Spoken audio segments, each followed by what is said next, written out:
Okay, this is Cameron McEwen and Bob Dobbs once again, and this is the 50th episode being recorded on June 9th, 2022, and we're looking at the bottom of page 98, where the blue text, which is my oral ramblings, are presented, what we want to look at.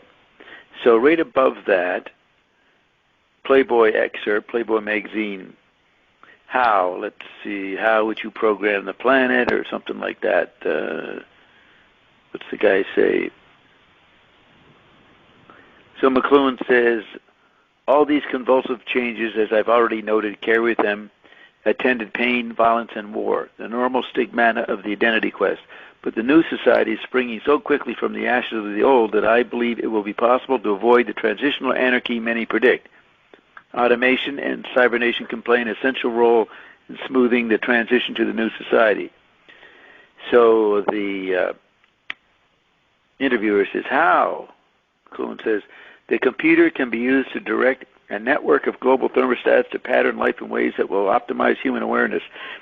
Already it's technologically feasible to employ the computer to program societies in beneficial ways. Playboy says, how do you program an entire society beneficially or otherwise?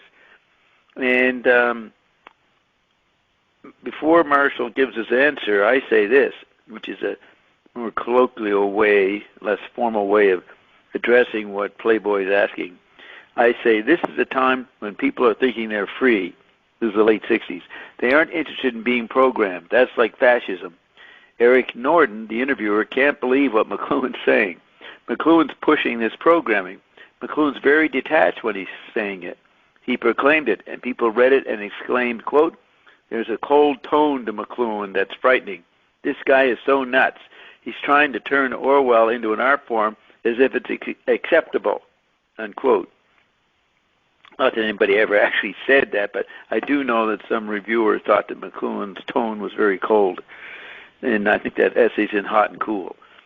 And so there's my made-up statement of some sophisticate. And then I say, and McLuhan knew that he was having that effect, that people would be frightened. It was the level of a satire, but he was pointing out really what was happening. The economy was programmed by the banks at that point. People didn't have any updated thinking mechanism for it. They didn't have any models for the coming virtual economy, virtual in quotes. Mm-hmm. So then McLuhan asked... Let me just note there, Bob, that I agree with what you say there. I think that all makes good sense. But McLuhan had actually been talking about this. This is 1968 when he's talking to the interviewer. Yeah. He'd been already talking about this for something like 20 years and had had no success whatsoever. Right. Trying to explain to people what he was talking about. Is there any particular essay comes to mind where somebody could look that up as a sample of him talking about it in the 50s, say? Well, usually it comes out as sort of a sidebar in his essays. In almost every one of them, he talks about how there were revolutions in Greece around 400 BC and the Gutenberg Galaxy Revolution starting sometime around 1500. And he always points out that those things happened relatively slowly. And so now here we are undergoing a revolution that's much, much faster and much, much more dangerous because of the bomb. And so now there's a kind of emergency response that's necessary to get a handle on what's happening to us. So in all of his essays, I would say that this is a ever-present undercurrent. But in something like Prospect, let's say, 1962, you can see that McLuhan is actually frightened by what's going on and how little we know about it. I wonder if that's done, that interviews before the October missile crisis or after. Do you have a clue? I don't. That would be an interesting question, but I assume that it's before. Yeah. Yeah, I think he would have mentioned it if it had happened. Yeah. And do you have a quote there? Do you have a quote and a sample handy? From Prospect? Yeah. No, I would. I've quoted it. Let's see if I can come up with it. Just a second.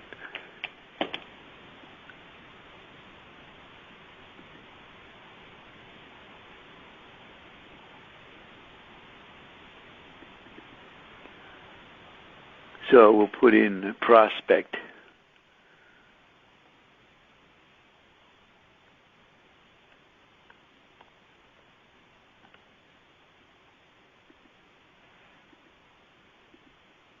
Yeah, I have it. So, got to find where it is. So it's in my index at the back, or quotes. So what's a word in that thing? Well, I've got, nightmare is one.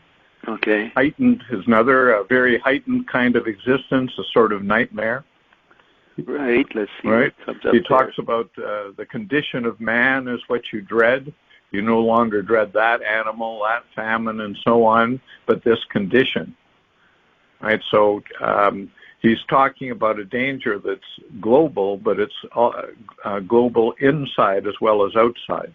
Yeah. Okay, so PR, how did I do this? I'm just going through my Phatic Communion book. See, I would have so just should taken... You want me to read the quote that I have in the blog? No, I want to see if I can find what I picked. Okay, so you read your quote and let's see if it's familiar. Okay, so he says, you couldn't bear a fully conscious existence under the frenetic conditions that he's exposed to. You could not register these terrible shocks directly and survive. He'd go mad. I think that all human technology and invention has occurred under this kind of anxious pressure. You don't outer anything until you're under some dire pressure and fear. But fear is no longer the problem. Anxiety is the problem. Fear is specific. Anxiety is total. You don't know you don't know now precisely what you're dreading. Rather, it's a pervasive state. The condition of man is what you dread. You no longer dread that animal, that famine, and so on, but this condition. Anxiety means utmost alertness, utmost watchfulness, involvement, and therefore, of course, a very heightened kind of existence, a sort of nightmare. Wow. I don't remember any of that. I certainly don't have that excerpt. So I'm trying to see what I did do. But so far, not coming across it. Since I don't have any words, I don't have heightened. That doesn't bring anything up. I can only go with my letter code, PR. That's not coming out. There's too many PRs. So. What about anxiety? Okay, try that. Anxiety. I think it was something about art. Programming the environment or something, maybe. What is said about art?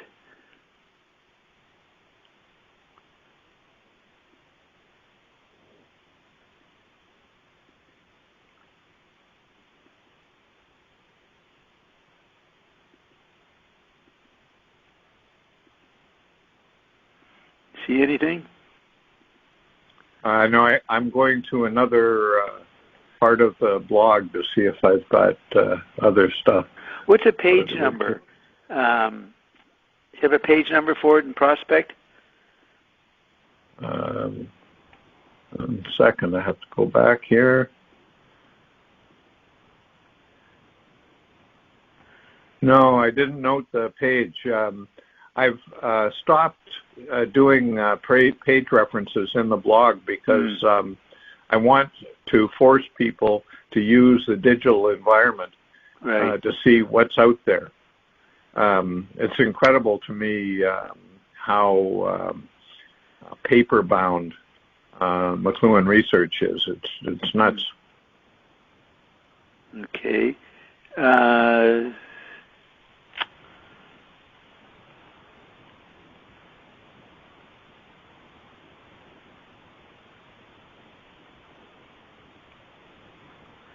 Well, it's not working. Give me another art, something like art. What does he say uniquely about art? Does he say constructivist in there? Doesn't he talk about the 1910s, a little art history?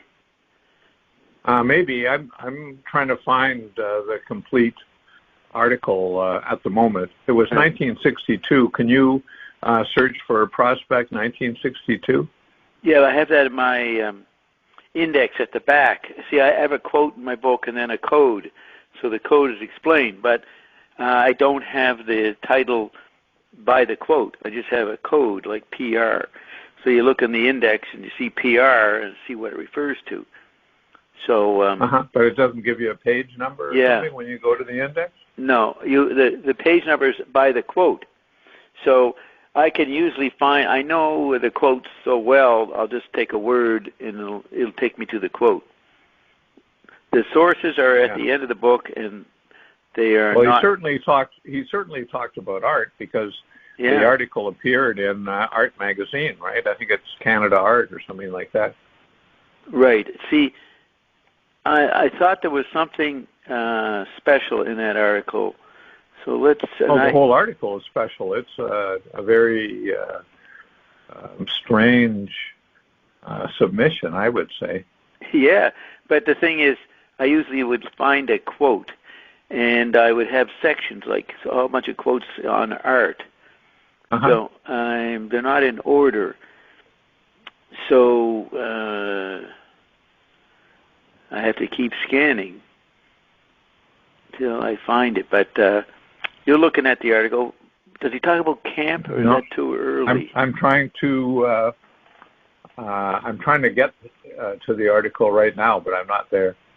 I mean, he certainly did talk about camp and Susan Sontag, but whether he does so in that article, I cannot tell you. Yet.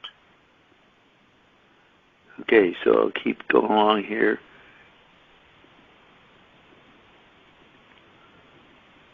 There are a lot of quotes from Cliched Archetype. Yeah, that was written in the 60s, but it appeared after the Playboy interview. In Prospect?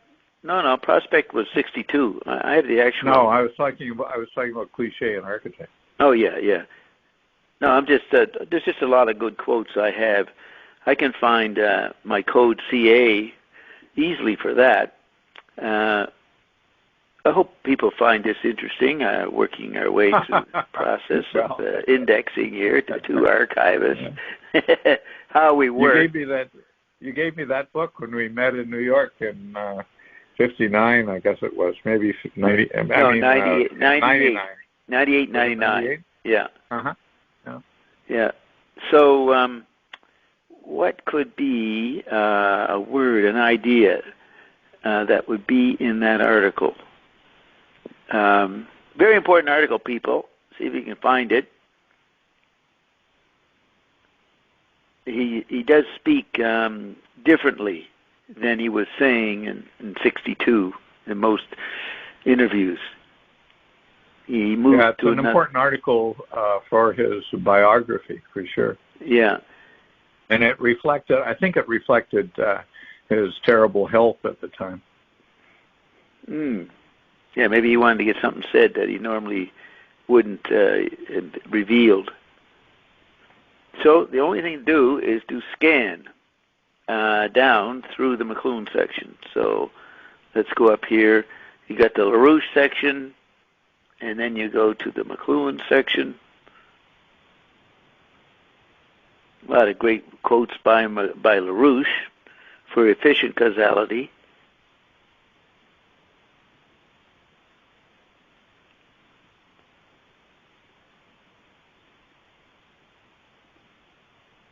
You can keep talking while I'm looking. All right. Things that occur to you. I'm just pulling up the article now, so I should be able to give you a bunch of... So the programming aspect, what do you think is in that article that you brought? Well, no, you were saying, you were talking about... I pointed out that the problems that you were mentioning in your pamphlet, McLuhan had been talking about for 20 years. So there was the interview represented one more attempt by McLuhan to communicate the problems that he saw going on and the only sort of solution that he saw to them. And he'd been talking already in the let's say in the 1947 or so period. He already had a pretty good idea of what he had to do, and the Playboy interview just represents one more attack on that same salient. Okay, I think I found it. Oh. Okay, good. He begins by talking about television. Yeah, he says new languages. It just passed over it just a second. There it is. Page 366. That sound correct? Would it be that high of a number? Yeah, definitely. Yeah, the first page of the article is 363. Yeah, there it is. Okay, so put in 366.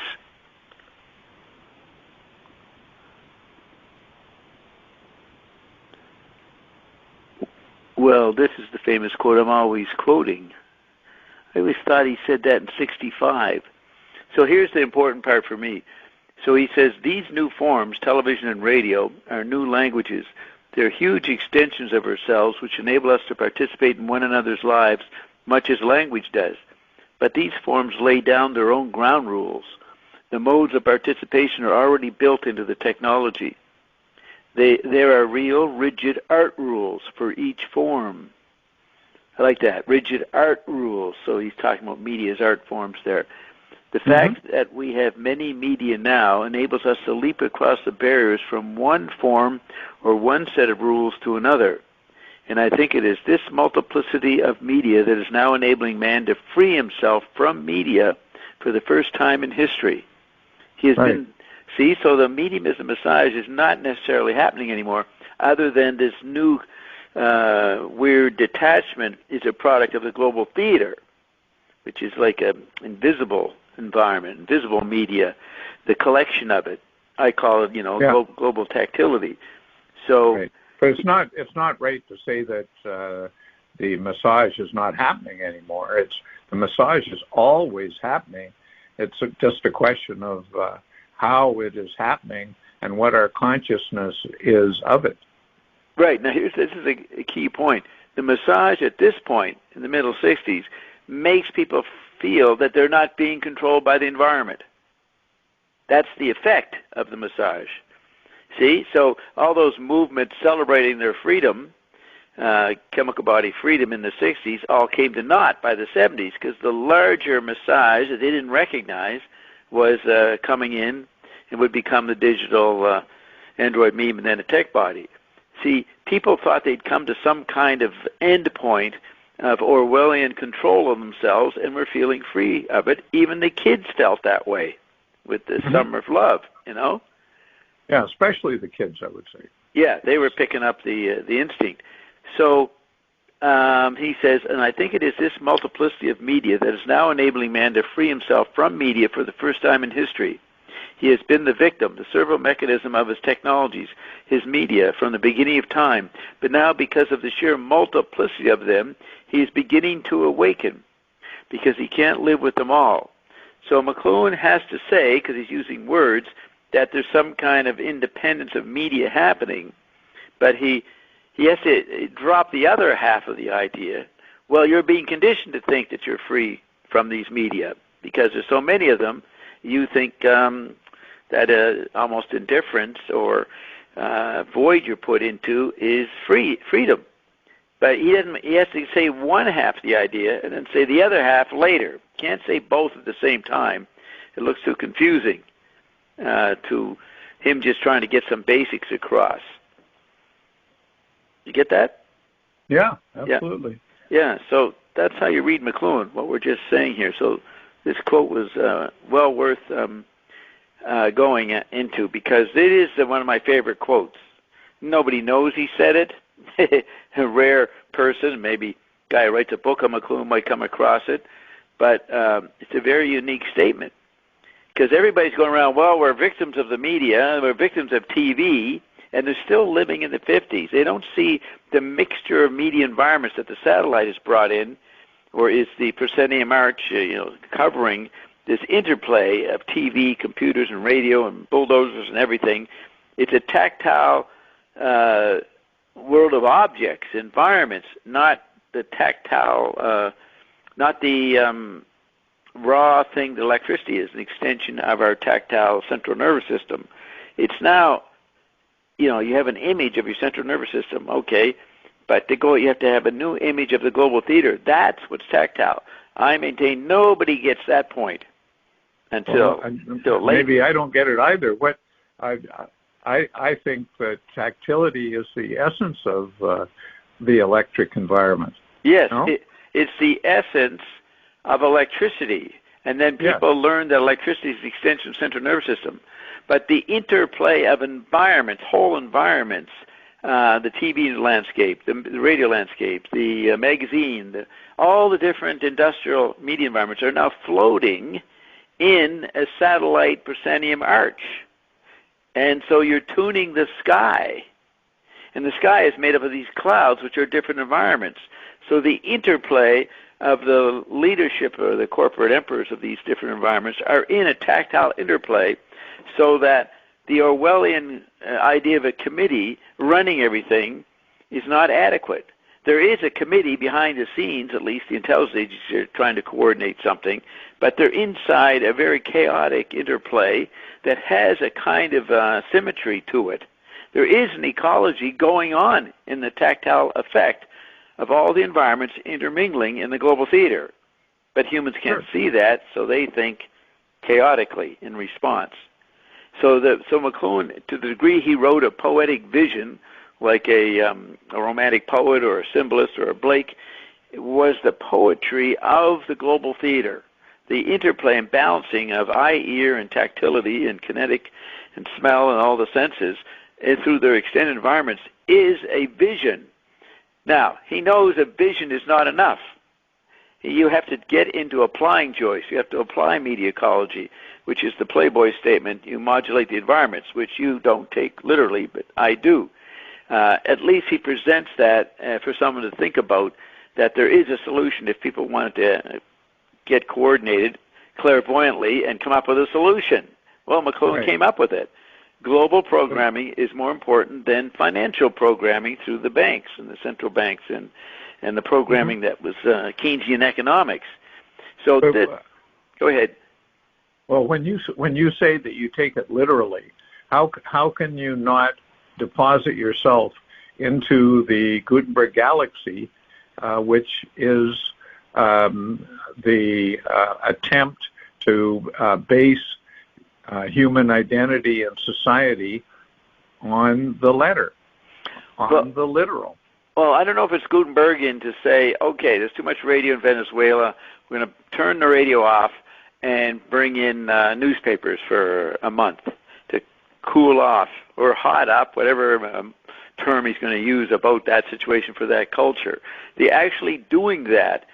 In other words, I think that when he said, I'm the Center for Culture and Technology, he's the center of this new knowledge and the new way to manage the economy, not the way the bankers do it, because they're just propping up Gutenberg identity. with private property and individual ownership and wealth and people becoming wealthy. That's all Gutenbergian. He says that's not real wealth anymore. Real wealth is everybody engaging and participating in whatever electric media they have access to. It's way beyond property ownership or hardware ownership.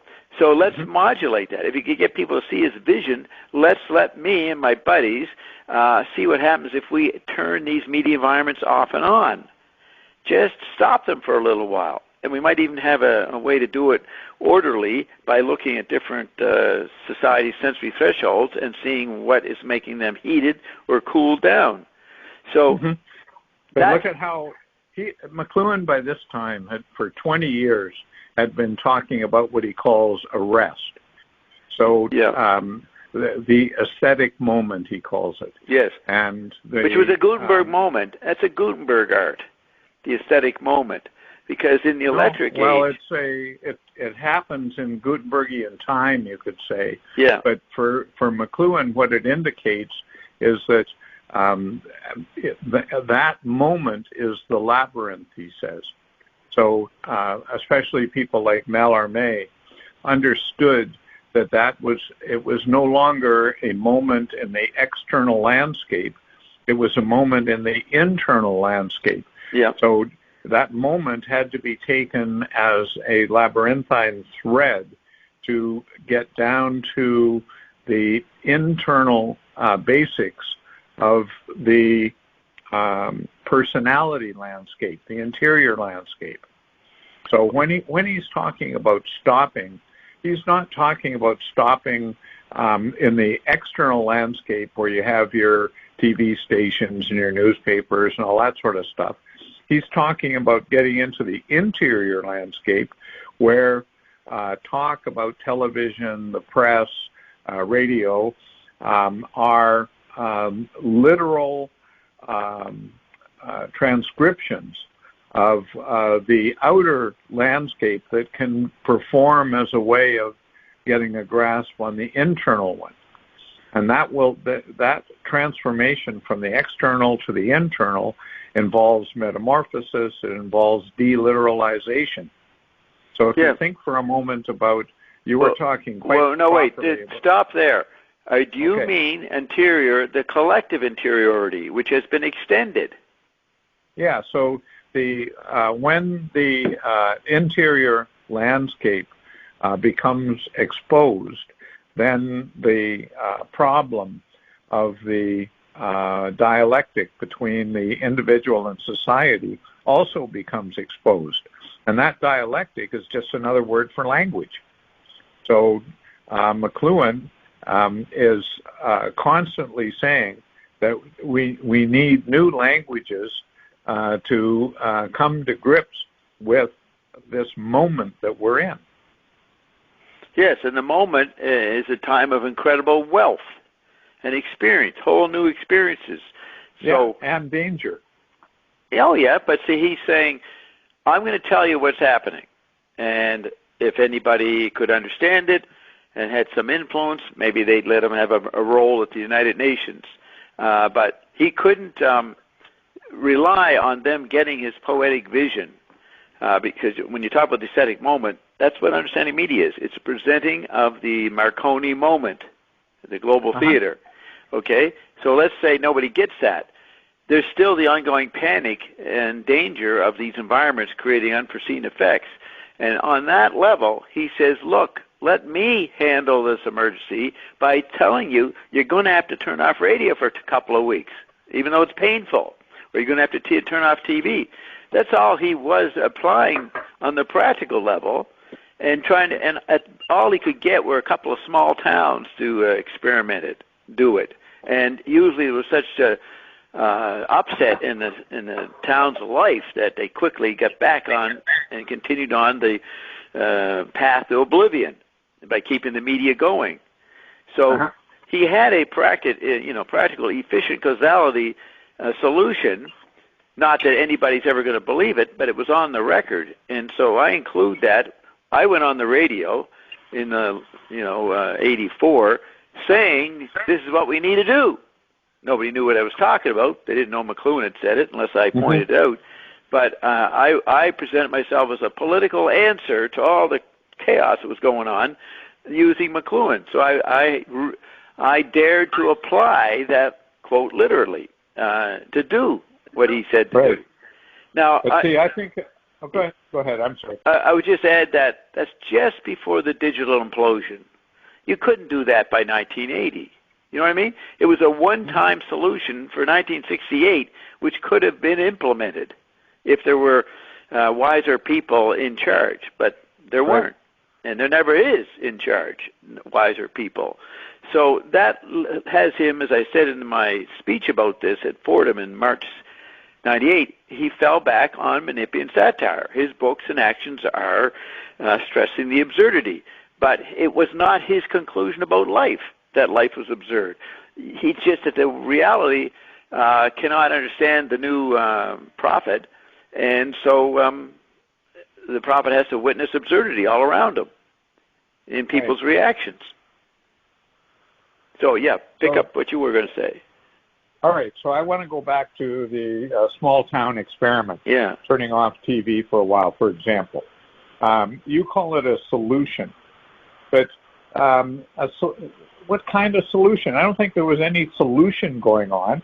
It wasn't as if the people in the small town, if they turned off their television and it remained off, it wouldn't be some sort of condition of paradise in that town. It wouldn't be something where there was no crime anymore. It wouldn't be something where people weren't anxious. Really, okay, now let me respond to that. I certainly don't mean that. What would happen is that tragedies of all levels would happen. And then people, if McLuhan was there to speak to them, have a town meeting halfway through the week and everybody's in a wreck. And then he could say, you see how addicted you are to this thing? Do you see how you need it? And it's not healthy to need a fucking toy like this. But it's not a toy. It's all involving. It's a whole new reality. You know, he would take the disservices, and that would be a way towards a solution. Point out that they're sick and they didn't know it. That's why you turn it off. That's all correct. So what you're saying is that the manipulation of media to show disservices points to something that needs to become conscious if people are to become healthy again. Yeah. And that's exactly right. So that means that when people become aware of their dependence on multiple media, it's something that they can research for the first time. Yeah. So they don't suddenly awaken into a whole new awareness and a whole new research environment. What they do is they slowly begin to understand that there's parts of a human reality, the human condition, that they have sort of let slide in the ecstasy, you could say, following the Gutenberg galaxy, an ecstasy that had an underside of panic. So what McLuhan's doing in that small-town experiment is he's trying to show, number one, that media are real things with real effects, and you're sitting in this maelstrom of these effects and you don't even know it. So in a world where the greatest thing in the environment is the atomic bomb or the nuclear bomb, not to be aware of these huge effects is very, very dangerous. And what we need to do is focus on what these media are and what their effects are. Right. So I said that McLuhan proposing this project for small towns or whatever level society took it on was the most important art form, way more important than theater, music, whatever other arts there are. They just give messages to people, Gutenberg information, messages. They're not made aware of the new surround, and I don't like using the word addiction, but it communicates, the addiction that's going on, so that the new drug It's not LSD or anything else, cocaine. It is the environments. And the only way to point it out, the only way to deal with it artistically, is to do what he suggested, have people go on media fasts. So that was the most important message for his time, that one-upped all the wonderful messages of the Beatles or Broadway plays or Hair or whatever, the Esalen, whatever the Black Power. These were tiny and puny for chemical bodies and did not deal with the new situation. So I find it interesting that throughout culture, there's always someone who's very close to the perfect, quote, solution or answer about the issues. And I think that's what you celebrate, the great philosophers who seem to call out the disease more accurately than other people. They never got a solution, you say, but McLuhan represents that tradition. He called it right. He had perfect pitch. Do you know what I mean? Among all the other people who had all their issues and concerns, from Rachel Carson and pollution, or Noam Chomsky and manufacturing consent, this lists off a million of them. They all were puny compared to the larger effect that Marshall saw. That's right. And they, you use the term media fast.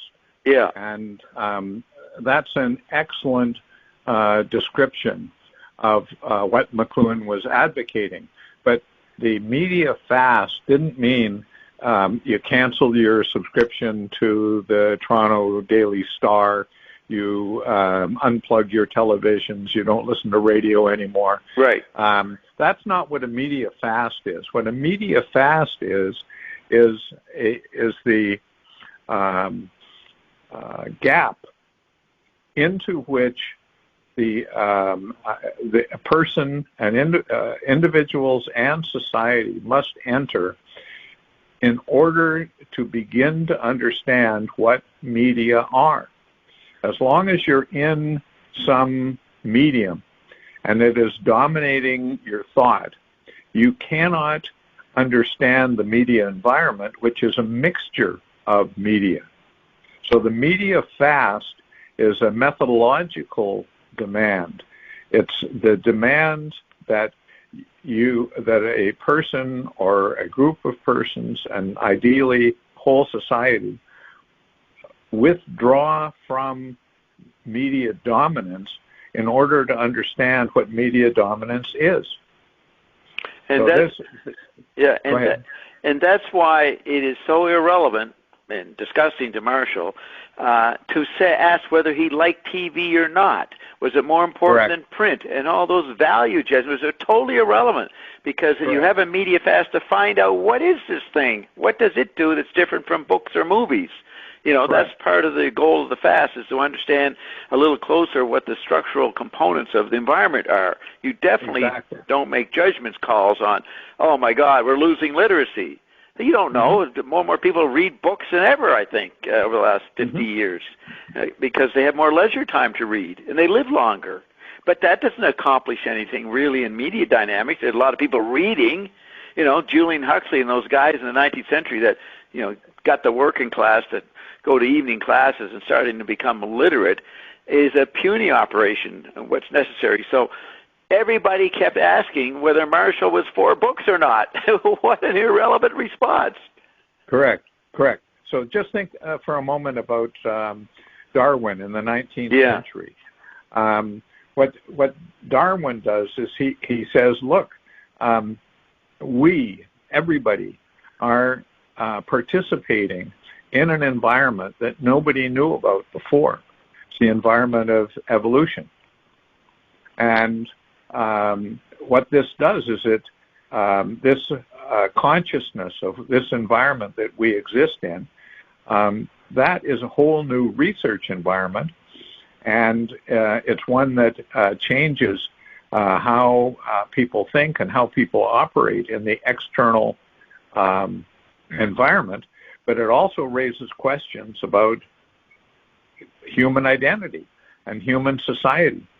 So what McLuhan is, in order to see that, of course, what Darwin had to do is he had to say, look, folks, you have to withdraw from your current thinking and see yourself and the world in a different perspective. Yeah, which evokes different thoughts. You're going to have some new thoughts. That's right. So McLuhan is suggesting something similar for the 20th century. Yeah. What he's saying is there is an environment, it's actually environments plural, but there is an environment in which you exist that you do not see. It's like a fish in water. And our problems cannot be solved except by withdrawing from this stuff. So when you talk about solution, I think what you mean, or what I take you to mean, is that the solution is the withdrawal that raises the question for the first time. Yeah. And if you mean solution in that sense, then we completely agree. Yeah. Yeah. It's maybe a better word is tactic in a problem. A tactic would be to have a media fast. Or is that a strategy? No, I think it's a tactic. Yeah. The strategy is enabling a new environment in which these questions can be collectively addressed in the same sense that our physical environment can be physically addressed now. Right. Right. What we need is the classroom without walls for the interior landscape. Which is not interior inside the skull. You don't mean no, that. Definitely not. No, of course not. You could even call it outer space. McLuhan used to say that going into outer space was going into inner space. Correct. Because there's no visual boundaries. So right. If you would have to say interior landscape, and I've never gotten you to say this up to this point, but you're agreeing with what I'm saying, correcting it, or what you would add to the description of what you mean by interior landscape. It's a new water. It wouldn't be inside or outside. Correct. Of the body. It's somewhere else. And it's not somewhere else. It's not a spatial question. No. So McLuhan all the time says what we've done is we've gotten rid of the idea that space is the parameters of our problems. It's not. So right. When he talks all the time about consideration, and the sitter in consideration, it refers to the Latin word for star, sidereal. Right. So when something is considered, it's considered in terms that exceed our galaxy, right? Our galaxy is only one environment amongst countless others, and that environment beyond our galaxy is a sidereal environment. So when McLuhan talks about outer space, what he's talking about is the environment that exceeds our galaxy and demands our thinking about the context of human beings beyond the stars. So that outer space, as you were just saying, that kind of outer space then rebounds into our inner space and calls that inner space along with the outer space into question. Who are we? What are we doing? What should we be doing? What's really at stake in human being? And that's the global membrane and the global theater. Right, the global membrane. So how I was defining tactility as this interplay of the environments with the clouds that inside the satellite frame, so I said it's somewhere else. So this extended tactility, I used to call it tactility squared or cubed. Yep. That's exactly what you mean by interior landscape. What I mean by tactility, it's cubed. You know what I mean? So we've come to a match on your terms versus my terms, because to me, interior landscape is too acoustic, or you think of it as in the skull. But I got you to say, no, it's beyond the skull, and bring in outer space is inner space, and that gets you beyond your bodies, and beyond the planet as art form. Again, the solar system is art form, and that's what you would call global tactility. and not the simple idea that electricity is tactile and comes from our central nervous system. That's very puny compared to what you're describing as the interior landscape, if you accept my interpretation of your interior landscape. Yeah, I think so, but I wouldn't call the tactility of electricity puny. I would call it the dynamic that is exactly what we need to question. And the peculiarity of that is that you can't question the dynamic of tactility from the outside, because the dynamic of tactility is already operating in everything that we do. So this kind of withdrawal that we're talking about is very, very difficult, and it causes anxiety in people. And the whole question of why wasn't McLuhan able to communicate, and then going all the way back to Plato and others, why weren't they able to communicate? That's McLuhan's numb, and he could see that people, for some very strange reason, cannot enter into this media fast. It causes them too much anxiety, causes them too much disorientation, and rather than do that, they self-amputate the consciousness of their need to do it. So we did have that happen. COVID lockdowns. Right. COVID lockdowns was approximating a media fast. They still had the digital world to play in, but a lot of other bodily activities and TV landscape stuff, couch potato stuff was amputated. And this really freaked people out. They really globally had a panic, to the point it even probably threw Fauci and the so-called managers of the thing, threw them off. And they didn't know what they were doing, and they panicked too, because they couldn't believe that way people, they didn't just become passive slaves. They were nervous wrecks and started doing all kinds of crazy stuff in their families, committing suicide, disrupting wherever they were, having fights all over the place. So we did have the global McLuhan fast with the COVID lockdown. It showed the what would happen on a global level. So, and it's interesting. You could say he was predicting what was inevitable. Yeah. So if human beings do not come to terms with these questions, there will be a global fast in the guise of nuclear war that will turn people off from media, but may do so for good. Yeah. May shut everything down completely. So that's right. So I was so confident about the accuracy of what we're saying. So I went on the radio and said, I don't want to hear from any of you other people. You don't know what you're talking about. Listen to me. I will spell out, because I understand McLuhan, and he nailed it right. So I did that, you could say, as an art form, as an entertainment, but I was serious if people took it seriously. Nobody took it seriously. So I joined the great tradition of lost philosophers and carried on. But then things have turned around now. Now they're listening. But the interesting thing is, I understood that everybody else was noise, and I don't call that fascism.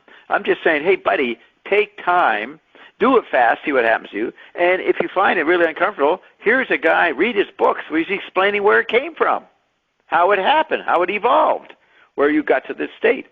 I thought that was the best thing to tell people to engage, to study, in a world that was reluctant to study because they're having too much fun with all the different environments they were free to play in. Right? Yeah. A lot of distractions. Sure. Yeah. So notice the parallel with Freud, Jung, and Adler, all of whom McLuhan studied fairly closely in the 30s and 40s.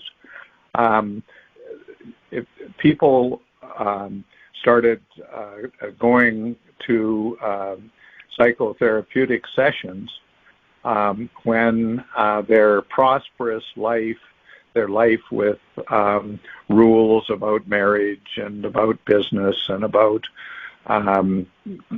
social conventions, all that stuff, when that broke down. Yeah. And so they had to go to some place where they would sort of clutch in the sense of a clutch in a car. They would clutch their lives, and they would begin to go over what they didn't know, what that was unconscious but operating. Yeah. So in a way, what McLuhan is trying to do is the psychoanalysis of society, of world history. And that's why he liked Finnegan's Wake so much, because he saw a similar activity going on with Joyce. Yeah, he had a phrase for it, corporate psychiatry. Uh-huh. That was his term about what he was doing as opposed to Jung and Freud or anybody else in the therapy world. That's right. Corporate psychiatry. Yeah, so he had, McLuhan, even before he first went to college, was hyper-conscious of language through his mother. Yeah. Right? So he grew up in an environment where his mother's going around muttering all the time in different voices, and it dominated their house. Yeah. And and it did so in a kind of a negative way for everybody. But when McLuhan came to study English at the University of Manitoba, he had all of these voices echoing in his head. Yeah. And he continued to pursue the idea that there's a plurality of languages going on, and if we're going to achieve some sort of balance, some sort of understanding of our language environment, we have to understand that plurality. And he just continues along that line, and eventually in 1958, he says the media is the message. So instead of talking about the different languages that have been involved in English literary history, which had been his shtick for decades, he now said, well, instead of talking about that, let's talk about the media, because the media is something that everybody thinks that they're concerned with, and all they really need to do is say, what is it that we're concerned about with these media? And if they pursue that question, it will lead them inside and into some sort of revolution about thinking about themselves and thinking about society. You said resolution? Yeah. Yeah, resolution, not revolution, resolution. That's what you said. Well, I think I said revolution. Oh, okay, a revolution. All right, so 2 points. You were just saying there. Okay, I want to go to the other point. He threw his life experience when he was young threw into question about what should be done in an educated environment, because he grew up in a madhouse, in a very subtle madhouse. The father was a passive, talkative, storyteller supposedly, didn't do much otherwise. And the mother was going around like a maniac, mumbling the great classics, obsessed with them, memorizing them, planning on performing them. And he is in the middle of that, and that made him ready. That madness made him a little different when he got into education, which would equal the madness, which was Cambridge. That's right. And but what he brought to that madness that most people didn't have was the kind of equanimity that his father had. Yeah. So his father was somehow able to exist in this mad environment with a sense of humor, and kind of feeling, well, it's crazy, but that's sort of the way it is, and I can live with that. And McLuhan brought those two things from his parents that were complementary, necessary. Yeah, exactly. Yeah, and so it's interesting how reality, whatever that is, something bigger than us maybe, that conditions people to be what they become. And so that's probably why he did so poorly in the grade school, grade 6 and that. He flunked grade 6. It was so calm and normal and non-mad. It just it couldn't activate him because he was used to a more intense environment, So he was not prepared for the dull school level until he met one teacher, supposedly, that was sparked him. But you see, he's quite, quote, megalomaniac in his years at Manitoba, he's writing for the student newspaper quite much like his later personality, saying here, these guys, the leaders of society, they got that all wrong. These guys are erroneous over there. Remember, you've read some of those articles, right? Yeah, absolutely. He has quite a superiority complex going on, but that's the result of his environment, what he grew up in. So it throws in what is the value, what is the way to do education if you get different reactions, as McLuhan being an example of a totally different perverted environment, not your normal balanced situation, or is it due to just unique individuals? Mother was unique in doing what she did, and the father was unique, so they were a special family already. Yes, I think so. But he then found himself in a special environment, right? Yeah. World wars, bombs, new inventions that the world had never seen before. So all of these things sort of came together for him. He's not unique in the sense of had things come together for other people? Yes, of course they had.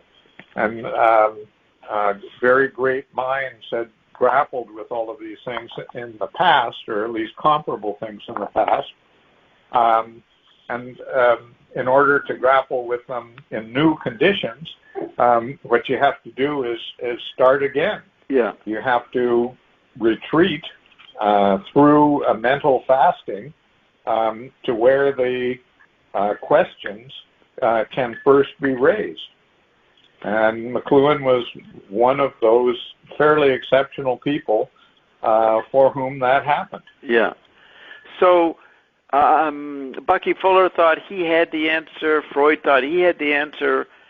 Is it a quality of Gutenberg conditioning that it heightens the individual's thought processes and perspective to make them think that they can direct the whole culture? I think that's just it's an intellectual act which would come in before the printing press and maybe in manuscript culture, but 200 years, 2,000 years before, you had to be a mighty Caesar to take over, right? You had to be powerful physically, militarily. Yeah. So it's important for you to clarify that when you're talking about somebody orchestrating the media environment, you're not talking about a new Caesar. You're not talking about some sort of fascist leader that's going to do this. Yeah, so it's the way presently Klaus Schwab of the World Economic Forum is trying to be, right? Correct. He pontificates to the whole world about how it's going to go, and it's so inadequate, it's so erroneous that you can start to get suspicious. Okay, the real people behind the scenes are putting up the idiots so that they don't get found out. Behind the scenes, there are behind the scenes. It's interesting how a hot word like, a word that is hot causes a lot of sight and sound and fury is conspiracy. And I remember seeing Groney on TVO in Ontario talking on a panel, and he said, all businesses are conspiracies. That's how you do business. You get together, you scheme and plan about how you're going to market something. That's a conspiracy, he says, against the public. Yeah. So it's a word that actually is the most important word for our time, but it needs to be better explained and elaborated on all the potential angles to look at what a conspiracy is, and how we are. So I think people are projecting a Gutenberg idea of conspiracy, and the actual conspirators aren't doing that. They're not concerned about media messages. That's what Jacques Ellul pointed out. Propaganda is not the messages, the literate content, the spoken content. It's the machines and their environments that you're living in. That's the propaganda. Correct. And so it's a conspiracy in the sense that you're talking about is like a language that people are living in, and there's definite rules to the language, but people and don't know how they're shaped by them. So conspiracy is always going on. It's not as if we can ever exist aside from conspiracy, but we need to understand the conspiracies, plural, that are possible for human beings. And right. So for McLuhan, the whole idea of how would we ever have peace, P-E-A-C-E, how would we ever have peace is the question that is both raised and in a certain sense answered by awareness of the plurality of media that somehow allow understanding. The possibility of understanding media means that there's a kind of language that we can implement to understand our surrounding languages. And that meta-language is the key to peace. And that's what understanding media is. Yeah. As a phrase. Yeah, so that quote I read from Prospect, it begins with radio and TV as new languages. So you were talking about how he was involved with literate languages, and then he recognized in 1958 there was larger languages afoot. And it required a new kind of Esperanto or Volapük or some kind of new form of expression, at least to mirror the new expression that was happening around us. Now, I think I had another point there. And remember, in 1956, he and Carpenter published an essay called The New Language. Right, right. Was that Thinking on Language? Was that another essay by Carpenter? Remember that pamphlet? That's another one. Okay. Similar, though, The New Languages. Yeah. So then occasionally McLuhan would do conventional ponderings, and he'd sort of look at what is evil under these conditions, or what is suicide. He occasionally take on, quote, a moral issue, and think about it a little bit. Often he was tolerant of it. He said suicide was not a problem. You know that? You ever seen that sentence? No, I haven't. But, it's in the 50s, in Renaissance, or those kind of articles. He said, we can see that suicide may be a viable option. That's because he saw 1984 happen in 1934, and the planet was gone, human dimension, by 1900. So you can see, you really see what McLuhan's pointing out, and you can't make a breakthrough, some kind of equanimity that comes from, quote, religion or something, or faith. If you can't do that, suicide is a natural option that he recognizes. Yeah, that's a good way to. It's not so wrong to commit suicide, considering what we're doing to ourselves. You're just an early. We are committing suicide. Yeah, we are committing suicide. You're just doing an early version of it, personally. Yeah, a micro version of the macro. Yeah. Yeah, but notice how suicide is a living out of the need for media fast. Yes, exactly. Yeah, you want to get a break. I need a break today. You're getting a real break. Now, what's interesting is sleep is that. Sleep gives people a break from their media environment, and then they hope. That's right. And so in Finnegan's Wake, you have the kind of awakening to the media environment that comes across as nightmare. Yeah. No, it's so perfect the way he translates Finnegan's Wake. And when you talk to Joyceans, they'll say, oh, yeah, you can put any meaning into Finnegan's Wake. And they go on actually about the content, and they accept every crazy interpretation. But they don't see, well, there's a larger pattern maybe beyond interpretation that McLuhan saw that Joyce was getting to. Because Joyce said that he didn't want any particular angle or interpretation to rule. He was always canceling the whole process of understanding. Yeah. And look at Joyce writing Finnegan's Wake in the 1930s in terms of what we were just saying about the McLuhan family. Yes. So Joyce is sitting there. His daughter is going crazy. His wife is trying to deal with an environment where there's no money, where they're constantly moving, just as Joyce had constantly moved when he was a young boy with his family. Everything is a complete mess where Joyce can't find things. He can't read things because his eyes have gone so bad. He's the worst guy to take on the new task. The worst guy.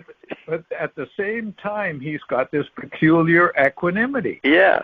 Right? Yeah. So you have the same combination that you have in McLuhan of a completely crazy environment combined with, that's sort of the way it is. That's right. Now, I actually posted on the Fitting Its Weight group something exactly like that. Let's see if I can bring it up. I noticed they're both Irishmen. Yeah. Well, Irish, Scottish, or Joyce is pure. He's no Scottish in Joyce, is there? I don't think so. But McLuhan claimed he had Scottish in him. Oh, definitely. Well, he was Northern Irish, Protestant Irish. So his family was from what is now still part of the kingdom over there, the UK. Right. You know what that is? The cold fish of the British, or that part of the world. They're in the north. It's cold. They're not warm Southerners. Their coldness might have prepared them for that kind of equanimity in this global theater. You know what I mean? Their Irishness, you're saying, it could be due to the peculiar weather and environment that they exist in, those cultures. Remember, McLuhan says there's a humor. The thing about Ireland is that there's a humor about their situation. Yeah. They're a little bit like Canada. Ireland is so dominated by the English language and English laws and English armed forces and an English overclass that in order to sort of maintain their dignity, they had to locate that dignity on another level. And that other level was humor, was taking an odd view of things. Like blacks in America, Canadians in the West, similar situation. Correct. Canadians being a colony, then a nation, then a colony again. Yeah. So there's in responding to empire, the Irish had developed an interesting response. And McLuhan pointed out that Shaw and Oscar, what's the famous Oscar guy? I forget his last name. Wilde? Yeah, Oscar Wilde, Shaw, Joyce, and maybe a couple other Irish writers, Yeats. They took over the cultural scene in London. They took over the empire because they had that Irish sensibility, which was necessary for the new media environment. Correct. Because of the need for fasting. You needed to be able to see it and to see its dominance, but to also have a gap from it. You needed to at once recognize your dire situation, but step back from it. And that's what they were able to do. And he brought that together with Eliot and Pound and Stein with the idea that Americans, when they came to England and when they came to Europe, had that kind of distance that the Irish had. And so when Pound becomes the secretary to Yeats in the teens, then that brings together the Irish and the American. Yes. That then can be seen in the whole interrelationship of Eliot, Pound, Yeats, and Joyce. Yeah, and of course Lewis. And Lewis there. Lewis was born in America and had that kind of distance simply because he was such an odd character. He was born in Canada, in Nova Scotia. Yeah, that's right. I would add the Irish were forced into a media fast because they weren't allowed to run their society. So they were forced to be sidelined, observers on the sideline, like Canadians are in relation to America. So that's the characteristic, is they had a cultural media fast. They were kicked out of the action.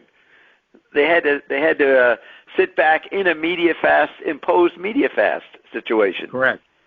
And that's why what McLuhan saw, and saw quite correctly, is that as the media became more invasive, the Anglo-Saxon culture would disintegrate, and the new stars would be colored people.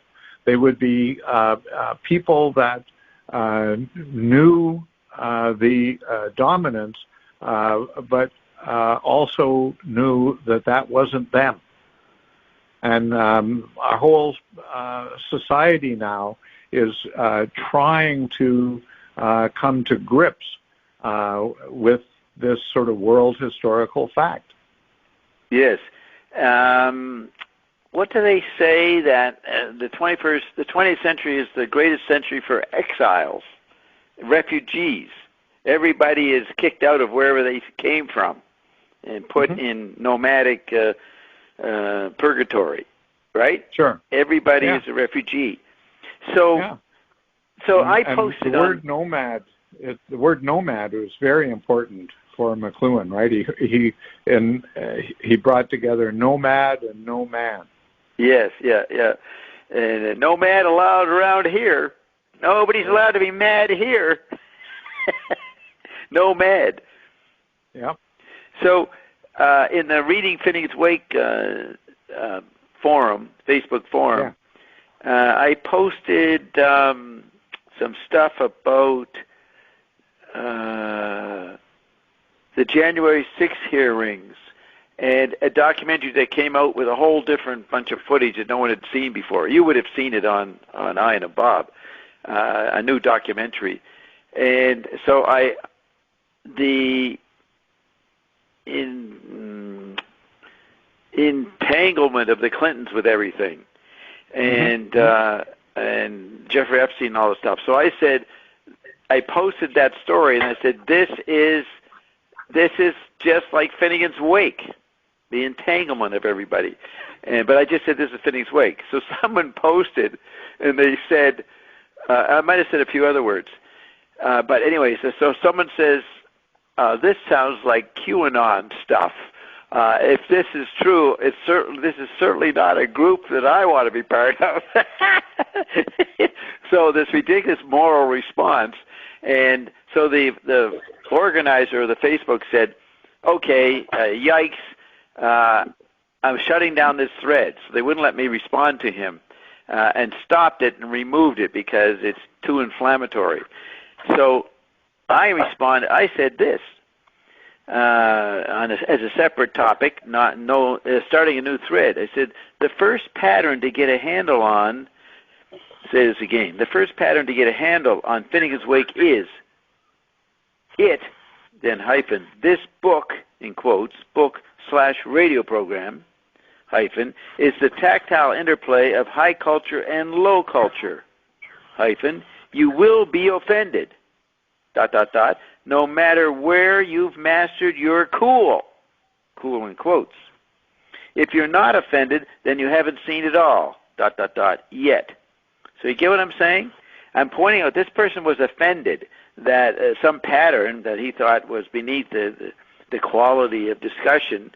And I think that it helped me see that Joyce made a book that will offend you ultimately. And McLuhan used to say that he loved the Wake, but then it would drive him up the wall. So he took it so far, Joyce, that he made it, in the end, most Finneganese people get to the point where, what the hell am I reading this for? This is so ridiculous. I can't get a point, can't get a conclusion, I don't know what story is. And that's actually how we live today.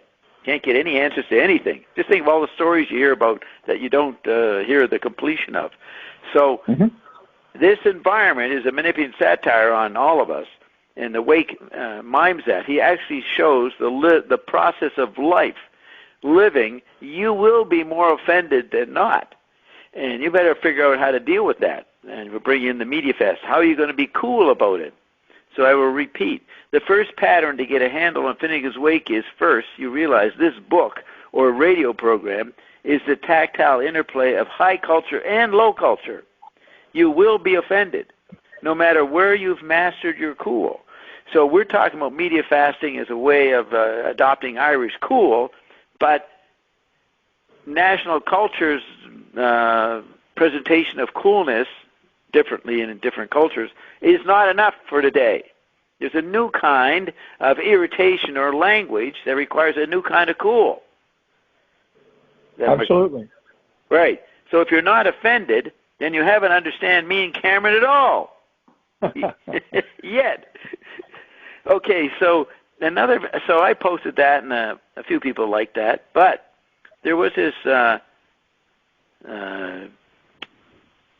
woman who's a very good Joyce scholar on the literate level.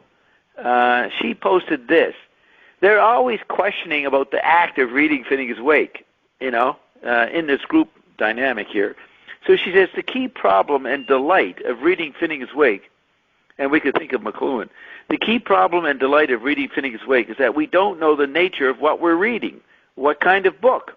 Is it a novel, an oracle, an encyclopedia, a riff on several holy books, a cartography, a musical score, just a bunch of misunderstandings, a mockery of how we think of language, guidelines for a resurrection, groundwork for infinite epiphanies, a dream journal, poop taxonomy, a history of the world, an atlas, a weather map?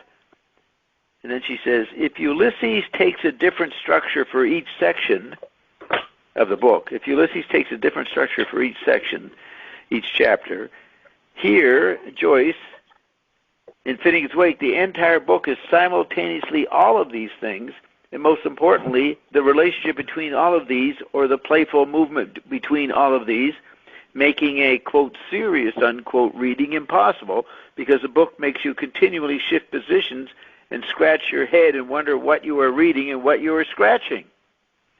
So I thought that was an interesting question, but... Yeah, very interesting. But it's still content, trying to classify it. And I think my quote was directed at her. I didn't say it. But I think what I'm saying is a larger situation. These are all content annoyances. But the process of annoyance that is Finnegan's Wake is what's really going on, not whether it's a poop taxonomy or infinite epiphanies or a weather map. Those are minor. But remember, but the woman is pointing out the plurality of these possibilities. Yeah. And so what she's saying is that we're situated in between these possibilities, and that can be make us anxious, or it can make us laugh, or it can. There's all sorts of responses that we can have. But she's saying the first fact about Finnegan's Wake is that there's no answer to which of these is at stake, because they're all simultaneously at stake. Yes. So I see what she's saying as agreeing with you. You're talking about the necessary exile that is involved in taking offense, and she's talking about the situation of exile, namely that there's no ground rules that are sufficient to describe what's going on. Yeah, and let's see. Okay, so here's the reaction to what she posted. So first guy says, it's a dream, a long one. And then she says, in response, Jim, you're a dream. Then she says, check it out, though. I'm suggesting, not just interpreting. Oh, I know what I wanted to say about her. Yeah, she's presenting a simultaneous thing similar to me, but they don't know the media angle, which gives you a larger span of time. And it swallows up way more categories. If you just talk about Gutenberg or Marconi, and that's what McLuhan said. The medium is the message is a useful approach to our situation because it covers a huge span of time, and we need that span of time because we have access to so much information about history and thousands of years. So we got way more information overload, so we need a bigger frame of generalization. So that's the problem, is that she's got a lot of good points. She's got simultaneity in her mind, but she's still stuck in content. They can't see the larger environment. So then she says, check it out, though. I'm suggesting, not just interpreting, but the relationship between interpretations. So I'm suggesting not just interpreting, but the relationship between interpretations. For example, Finneg's Wake is the man's funeral, but sounds like wake or waking up or the wake of a wave, making us think that a wave, when it recurs, is a kind of resurrection. That reading of wave is only possible by bouncing off the other readings. See, still bouncing off content. So someone says, waves wake up when they realize they are the ocean. Well, we're pointing out that the ocean is the new medium, or historically, there's been all kinds of oceans. And then she says, well, that's beautiful. Waves wake up when they realize they're the ocean. And then the guy who runs the thing, he says, well put. And then she says, this entire post is an apologia for your chosen name for this group. So she addressed the organizer. It's called Reading Finneg's Wake. A very good name, because what are we reading and how to read together? And hearing others' readings is the entire point, me thinks. So then someone, Clint, responds. He goes, well, let me just check. Is that his first response? Yeah, that's typical for Clinton. Typical for what? That's typical for how Clinton would start off. Yeah, but it's not Clinton. Oh, it's not? Oh, No. This is not Clinton. This is the guy who runs the thing is Clinton. Hey, don't be in speakerphone mode unless you have to. You're feeding your dog or something. You're too blurry. Come back on the phone. Okay, got it. Yeah, see, that's a lot better. So she says, I like the title, Reading Finneg's Wake, of the forum. He says, I'm beginning to think there's no figuring the book out. Light bulb moment, there's no light bulb moment, no figuring out, or big payout. It's honestly soured me toward it for over a year now. So remember I was telling you that they eventually get fed up. And this is a guy who loves the book. He's been celebrating it for years on the forum, but now he's admitting he's pissed off at it. He says, I haven't read it much, but I'm starting to see it as a book that meets you where you're at. You want to sing it? Great. You want to chant it? Great. You want to obsess over every reference and detail? Great. You want to hunt for the novelistic story? Great. It's all great and ever-changing. So she says, now she's probably finding, well, gee, you mean you actually don't like it? She says, what I'm enjoying in this group, she says, is really the multiple subgenres of reading that develop. Take, for example, all of the Christian denominations and how particular readings, interpretations, marginalia, and even ideas of what the Bible is in the first place determine so many distinct social forms. And we are free to take on particular understanding of particular moments, but the atmosphere changes and we slip into another realm. A cosmic comedy of perpetual movement without a single meaning. Now, I would say that the cosmic comedy of perpetual movement without a single meaning, yeah, you could say that's the way life has always been. But under electric conditions of the 20th century, it was exaggerated, squared, quadrupled, right? Sure, to the point, that's the global theater, right? Yeah, to the point that people, interior landscape, to the point that it's a cliche for people to be recognized they're living in a cosmic comedy of perpetual movement without a single meaning. Slower societies didn't have that. Didn't have that sensation. Maybe occasional alienated personality might have, but in general, you could develop a meaning or a myth and live in it. So then he says to that, a way to think of the book is it's like a very technical mountain with a near endless number of climbing routes. Climbing one route gives you a very specific experience and thrill, but it's not a complete conquering or understanding of the mountain. So she goes, yes, that's very funny. And I will add that we could climb as a professional climber or a worshiper or a mountain goat, or with the intention to ski down, view the horizon, or as part of a portage route, etc. So then he says, and of course, you can climb the same route 100 times and get a different experience each time depending on the weather, gear, experience, hunger, emotional state, etc., etc., etc. And she says, yes, and weather is a good entryway because weather doesn't mean anything. Instead, remember McLuhan hot and cool? Weather doesn't mean anything, capitalized. Instead, it is the basis of how we perceive, feel, or think, is more fundamental than meaning, and orients our life, cultural festivals, waking, sleeping in a particular but always shifting way. So then this other guy comes in and says, see Finnegan's Wake as autistic narrative. And she says, again, this post is not about a specific reading, but how multiple readings relate to each other and constant shifts in reading. So it is never about autism or dreams, but about the way autism, with its repetitive patterns, would relate to music, or dreaming, or death, or life, or madness, or politics, or the impossibility of communication. I would say that's getting close to what I'm saying. Mm-hmm. No, she sounds like a very smart person. Yeah. So this other guy comes in and he says, certainly, the wake creates interesting commentary. So he says, in approaching the wake, I think you need a place to anchor. Once you decide that, which may take you a minute or 100 years, you start delving down, soaring up, and reticulating outward from that anchoring point. I chose Phoenix Culprit, it's in quotes, Phoenix Culprit, as my anchoring point. I am still lost, but in a seemingly more meaningful way.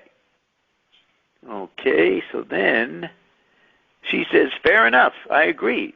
As long as you agree that sometimes the anchor is lifted, sometimes there's a lifeboat, sometimes a larger vessel, sometimes scuba diving, and the anchor is temporary but essential, anything to keep from drowning. So Rick says, okay, now I realize I'm a lot more lost than I thought after listening to her, but that's why it's such an adventure. And then she says, I like the word disaster, apparently coming from disaster, as in not being able to see stars, meaning no signs of orientation when on a ship. That is a disaster. And then he says, no, someone else. How that relates to what I was saying about consider. Yes, sidereal, right. Mm-hmm. And then a third guy comes in, he says, you're not lost, you're just at sea. So then Rick says, just turn back and look at my anchor when it gets too dark and I need some reassurance. So then she says, I like Joseph Conrad's line, the fog is more blinding than the night because lights don't work. Try lights and you get opaque whiteness back. So then I come in, I go, an anthropologist, a fellow First Nations explorers in the forested deeps of Canada. We're lost. His friends, meaning the native Indians, his friends' response, we're not lost, wigwam lost. We got that from McLuhan, right? You've heard that anecdote? Yeah. They never thought they were lost. They were in acoustic space. The wigwam was lost. So then somebody, I guess, has had enough. So they go scratch, burp, fart, gurgle, gurgle, gurgle, scratch, soma, or. All right? So they get into phatic sounds. So then I go, okay, here's something they don't know. I've posted different McLuhan quotes, but this one I don't think I ever posted anywhere, so I finally transcribed it. So on page 102 of Take Today, he says, James Joyce knew that any word was a storehouse of innumerable human perceptions that could be released by abrasive interplay with other words. Given any two words, McLuhan said, Joyce could invent a verbal universe. The following fugue or dance of tones and gestures, if read aloud, provides a dramatic account of organized ignorance. So he's going to do that famous quote on page 18 of Finnegan's Wake. But below it, I say, you might not read it before you read the Joyce quote, but I say, McLuhan often explained what he's doing as, quote, organizing ignorance for discovery, unquote. Or he called the activity applied Joyce. So you can have that and then understand why McLuhan says this quote is a dramatic account of organized ignorance. So the quote is, in the ignorance that implies the impression that knits knowledge, that finds the name form, that whets the wits, that convey contacts, that sweet sensation that drives desire, that adheres to attachment, that dogs death, that bitches birth, that entails the ensuance of existentiality. Mm-hmm. So all of human life from the beginning of history to the end is in that quote. Yeah. Yeah. So one person liked my quote, Gary Hunter, my McLuhan quote. My earlier statement about, did I read the very first thing I put out? Yeah, what was my first quote? I got a lot. Oh yeah, the pattern. The book was always there to offend you. Will always offend you. That got a lot of likes. People like that one. So I think this is a nice digression. We're talking about McLuhan when talking about Finney's Wake. So we covered with these other people's quotes our eternal issues. Well, eternal up to a point, maybe. We may come to a resolution.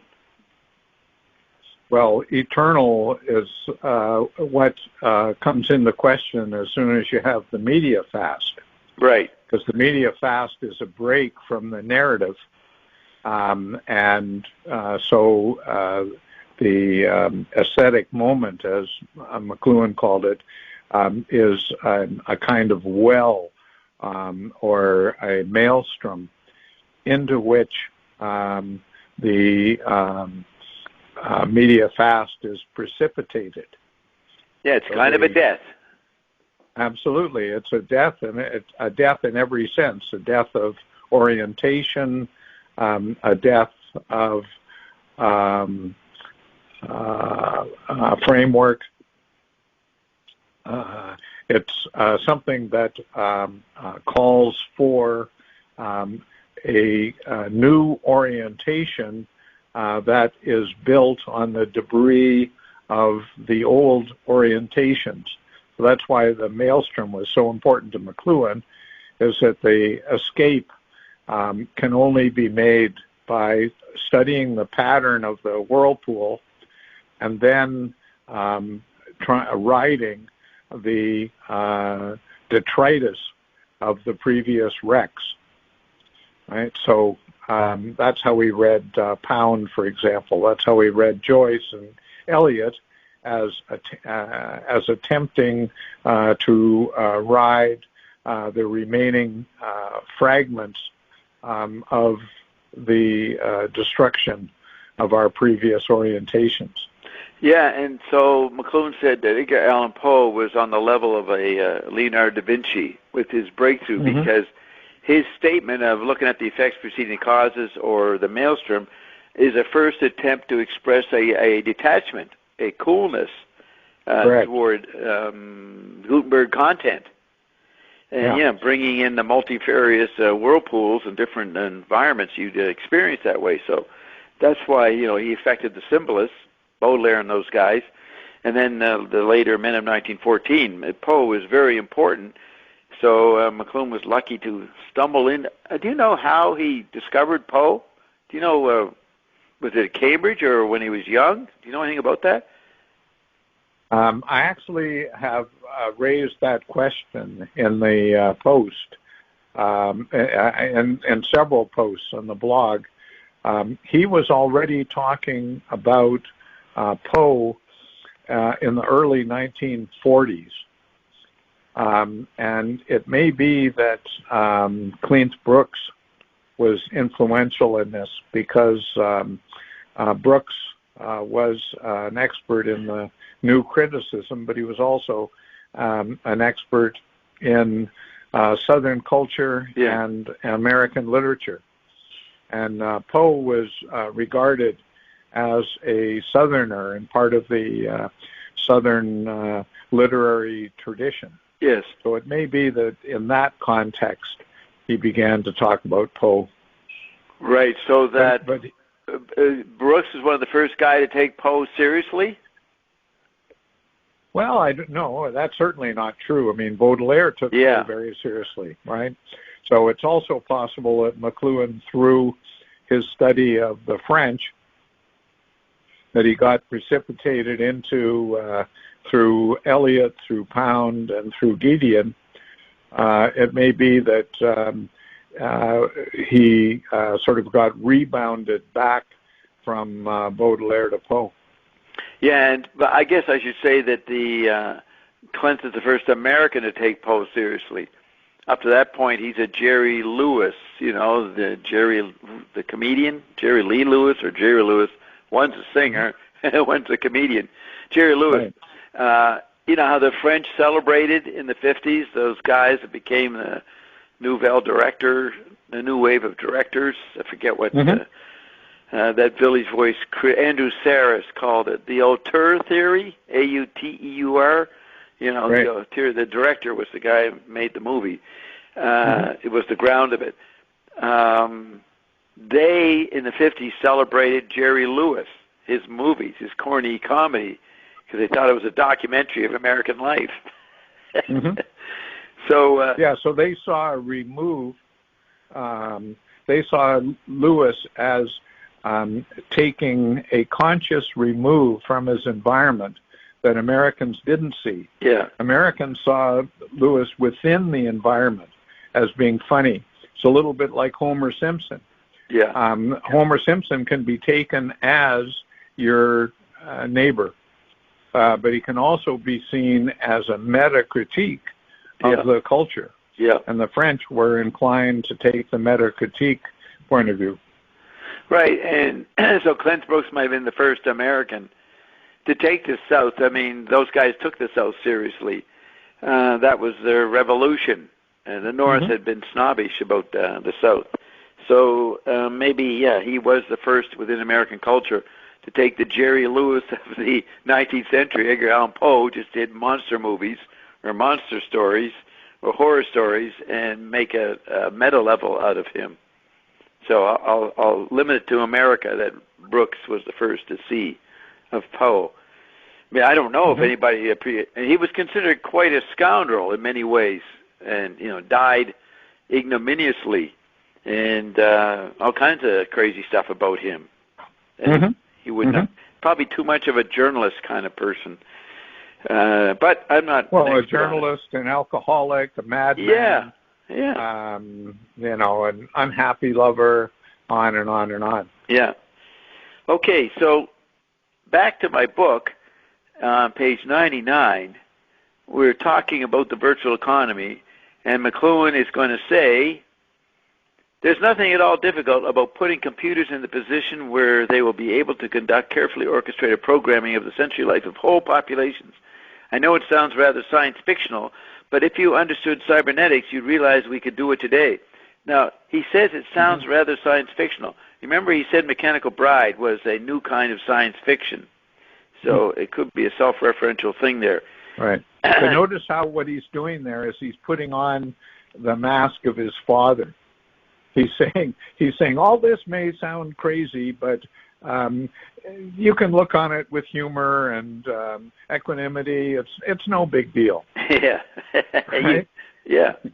The computer could program the media to determine the given messages that people should hear in terms of their overall needs, creating a total media experience absorbed and patterned by all the senses. We could program 5 hours less of TV in Italy to promote the reading of newspapers during an election, or lay on an additional 25 hours of TV in Venezuela to cool down the tribal temperature raised by radio the preceding month. By such orchestrated interplay of all media, now there's your global theater, orchestrated interplay, whole cultures, your interior landscape, whole cultures can now be programmed in order to improve and stabilize their emotional climate. There's your weather metaphor, just as we are beginning to learn how to maintain equilibrium among the world's competing economies. So Playboy says, how does such environmental programming, however enlightened in intent, differ from Pavlovian brainwashing?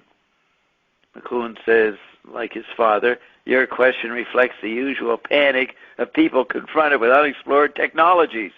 I'm not saying such panic isn't justified or that such environmental programming couldn't be brainwashing, or far worse, merely that such reactions are useless and distracting. Though I think the programming of societies could actually be conducted quite constructively and humanistically, I don't want to be in the position of a Hiroshima physicist extolling the potential of nuclear energy in the first days of August 1945. But that's very funny. Yeah, but an understanding of media's effects constitutes a civil defense against media fallout. The alarm of so many people, however, at the prospect of corporate programming's creation of a complete service environment on this planet is rather like fearing that a municipal lighting system will deprive the individual of the right to adjust each light to his own favorite level of intensity.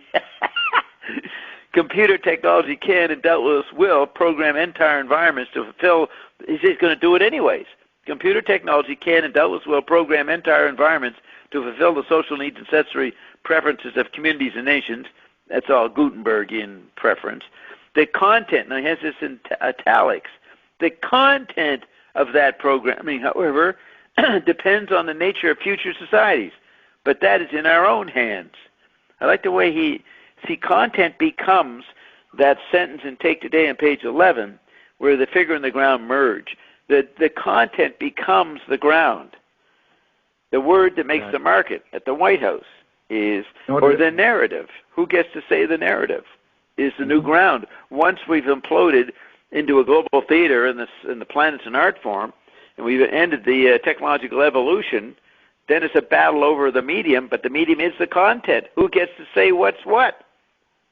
Right. Notice the word hands is referring to tactility there.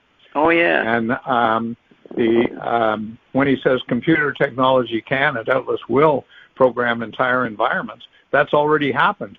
He's predicting the future by looking at the present. And defining what was happening in new terms. Because the people doing it are working with new technology. They're nervous about it. They don't want too much attention on what they're doing because they're not sure what they're doing. Exactly. They don't know what they're doing. Yeah. So, but that's the human folly that you're going about with great dedication, doing stuff that you don't understand. Yeah. Don't understand what it's doing to you. Don't understand what it's doing to your family. Don't understand what it's doing to your country. Don't understand what it's doing to anything. That's why every Christian in medieval times should have been forced to go to a monastery to have a media fast, no matter how stupid they were, smart or educated. A media fast helps them. And now you see that in the popular sensibility is all these people carrying around yoga mats. Yoga is a way to get a temporary media fast in an impossible situation. So people do this, 15 minutes here or there. They'll do a little yoga fast. Yeah. So even today, people go on retreats. Yeah. Right? And that's exactly what a media fast is. It is to step back, to retreat, to step back from your environment and question it and try to reorient yourself. And what McLuhan's basic advice is, retreat, try to consider where you are, and above all, ask what are these media that are so powerful in our environment. So the media is the message. We have to consider what those media are and how they act. That's the whole point of his life, really, was to raise those questions. Right. So the meaning of repent is to retrace your life. So you go into retreat. Now, something that's very popular, you have those yoga retreats or New Age retreats, but you also have a lot of people maybe go to night school or go to classes, or they like workshops. They'll go to a conference and 3 days listening to literate lectures. That's adopting the old Gutenberg position as an art form to get away from the electric maelstrom or digital maelstrom. They'll go back to the classroom. That's another form of media fast. So correct. People, and notice, go ahead. McLuhan didn't say that you could be exclusively in a literate environment. He believed, like let's say Freud, that there's always multiple levels going on. So if somebody goes to a conference and it's about letters, and the conference has a very literal organization, top-down, all that sort of stuff, that seems to be purely Gutenbergian. But at the same time, it's a retreat, and at the same time, there's conversations going on at the edge of the conference, and at the same time, there's people's unconscious is working away inside them. And so there is a very complex environment going on there, and the meaning of that environment is simply to raise the question of where it's at. And, of course, as you know, McLuhan was constantly just saying we need to consider where it's at. What does that mean? What does that phrase mean? What does it implicate? Yeah, so he said the new media, the new yoga is self-entertainment. Yeah. To control your involvement. So now there's an example of a natural ecology. People spend a lot of time, from the baby boomers on, going to conferences for the last 50 years. That was a retrieval of the Gutenberg environment for another purpose, a media fast. And that was a natural balancing to the storm that came in with Nixon and everybody, whatever president you want to name, that society developed. I mean, people didn't go to classes like that before World War II. You know what I mean? It'd be a small literary group like Bloomsbury that might have those kind of environments, but for the Theosophists.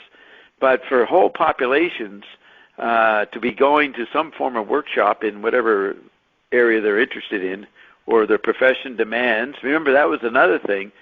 Conferences took over in the jet age, McLuhan said, for people to have a media fast. He didn't say that part, but just think of all the conferences that every profession has every year.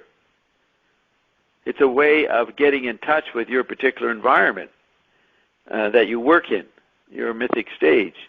Uh-oh, you disconnected? No, I'm right Oh, okay. Good. I don't know what that was. Yeah. So what did I just say there? Well, give me a word or two you heard. And what we were just talking about? Yeah. What were some last words I just said?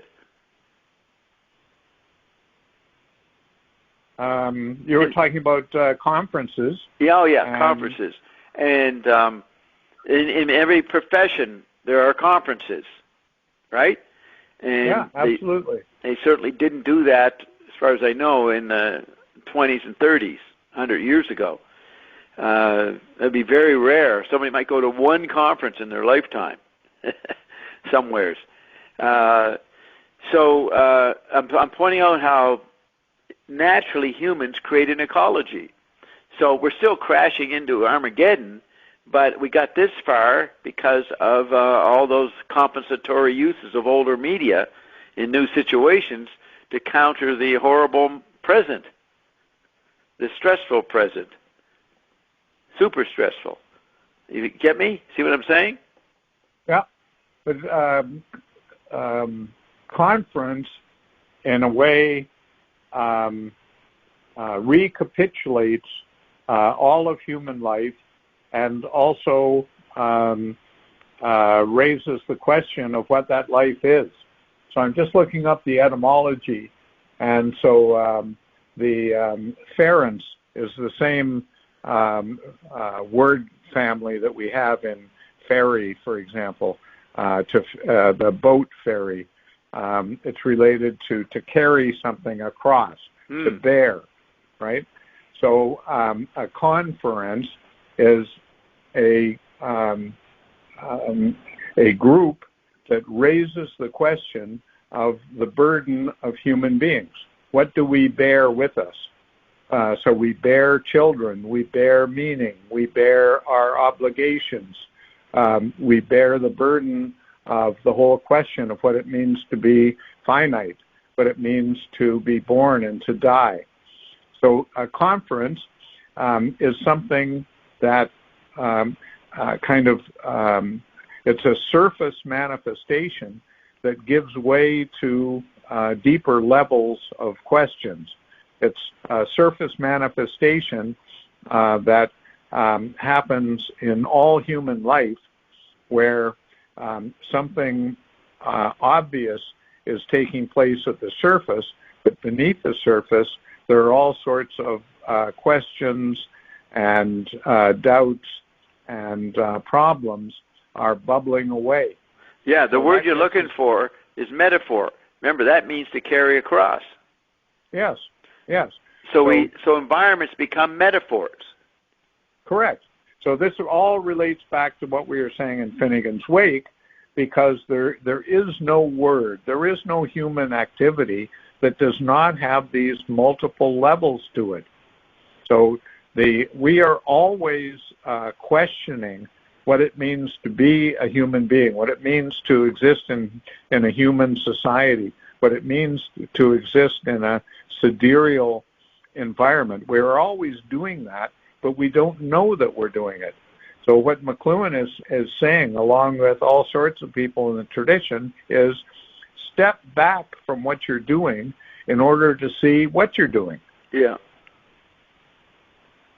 So we'll have to wrap it up. You got to go. So I'm just going to read my oral translation of that Playboy quote that I read.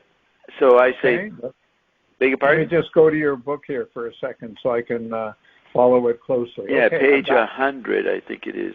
Yeah, it is page 100, yeah. Yeah. Okay, so you have the, but that is in our own hands, McLuhan says at the end of the quote in Playboy.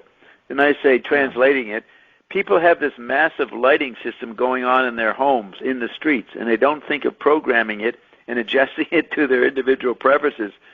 And McLuhan says, that's what we're doing.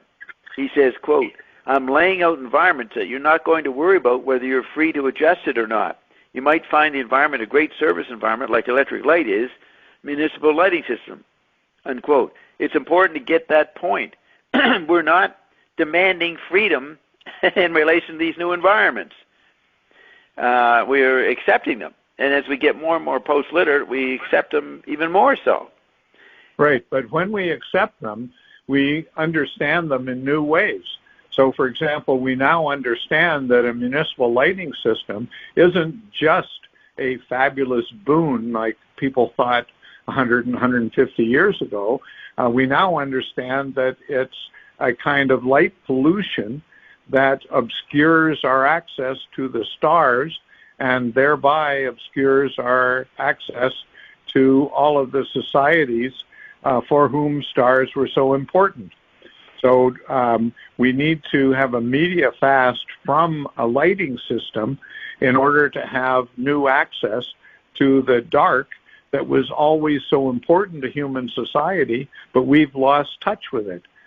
I didn't know it, but I solved that problem after being in New York for 15 years. So we moved here. We're on the side of a mountain. It's like the second tallest mountain in the world. It's in the world or in Hawaii? In the world. You mean, but that's because you're thinking of it from the base of the ocean. Yeah, that's right. Uh-huh. So two-thirds is underwater, and there's 10,000 feet, but it's a 30,000 mountain, and there's a sign at the top where there's a military station that says this is 500 feet taller than Mount Everest, and then the one over in the other island is a little taller than ours, so we're number 2. But what I wanted to say is that we have a very dark environment in the evening because the military runs this area sort of secretly, and they need their space stuff, not bothered, all their telescopes and that, so they don't want any lighting from the people coming up the side of the mountain. So we have a very dark situation here. In other words, very unusual. Most suburbs don't have that, but we have it. So I walked right into a necessary fast from city lighting that you were just spelling out that we need. That's what I got here. Yeah. It's very dark here in the evenings, at night. But that's because the military says, you peasants, we want the stars. We're not going along with this 20th century technology. Screw your multiple lighting systems. You don't get one here. You got the beach and sun and good weather, but you can't have everything. No, you're going to have stars whether you want them or not. Okay. Correct. So that's by the way, that's my translation when you talk about turning off the radio or newspapers in Venezuela, for example. My translation of that into a practical recommendation would be in Canada, every city, town, and village should have one day a month where lighting is not allowed. And what would happen through that is that there would be new access to the Milky Way and to the stars, and it would raise the question of where are we? What should we be doing? What is our orientation? And so it would be a kind of media fast from lighting that would raise questions, and through those questions, we would have a possible solution. The media fast itself would not be the solution, but the question of orientation would be the first step towards a solution. Yeah. It's interesting that the society can't have an organized fasting like you suggest. At least that one hasn't come across. But the society has festivals and all kinds of activities that people use to get the retreat from the ongoing basic desperation of daily life, the panic and whatever it is, the anxiety that doesn't allow anybody to get the society together to organize the sensible thing that you're suggesting. You know, it's interesting how you can't get that. But people do get it through other media, like it used to be the church, and maybe still is. But that's the natural ecology. So McLuhan recommended, programming Venezuela, but the people said, no, we're going to go to classrooms. We're going to go to workshops instead of having it turned off. That's their media ecology that they compensated with. But that is a turning off. So it's a deliteralization of turning off. So instead of turning a knob to turn off or on a media device, going to a conference or going to a yoga session or going to a retreat, that is a kind of deliteralization of what turning off means. It's a release from this hectic environment that is needed for humans to begin to breathe in a new way. Well said. So then, I said you might... You were at the point of computer technology you were going to read. Yeah. So McLuhan says, you might find the environment a great service environment like electric light is, municipal lighting systems. And then I say it's important to get that point. Then I quote McLuhan, computer technology can and doubtless will program entire environments to fulfill the social needs and sensory preferences of communities and nations. Then I say nowadays, over the last 5 years, that would be 2015 to 2020, I guess. Nowadays, over the last 5 years, in the Web 2.0 phase, people would say, quote, yeah, that's happening now. And then I say it's called surveillance capitalism, with all the devices that people allow themselves to be programmed with. They can't stop it. 50 years later, they think McLuhan's vision has arrived now. But no, it was actually back then, and it's something perhaps worse now. So yeah, surveillance capitalism is a kind of media ecology, the monitoring of people's, that Facebook and that do, of everybody's activity. So he saw that in the 1940s. Yeah. So his friend Muller Team was talking about how corporations need to know the tastes and the preferences of their consumers in order to make the products that fit with that consumer preference. And so surveillance capitalism was already obvious in the 1940s. And McLuhan then interpreted ads as functioning within that environment. Yeah. And he was blessed by meeting people like Muller Tim. He was lucky that way. Absolutely. That's right. So I end by saying the word content is italicized in the actual Playboy interview. And I noticed that years later. No one else has ever pointed that out. I asked, question, why is content italicized? That means the form and the message came together. Content was now the medium. The content of that programming is up to us. No, that's a question. The content of that programming is up to us? Question mark, yeah. Yeah. Well stated, Bob. So that brings us to 101. And another, just looking at it, he says in the middle of the next quote, I write cartoons. So we're going to handle that shift by McLuhan next time. Yeah. Good. So very good discussion, and it's fun bringing in Finning his Wake people as they wrestle with the book without McLuhan's help, unless they read my posts. Okay, thanks a lot, Cameron. We'll talk soon. Okay, Bob. Yep, thanks. Bye-bye. Bye.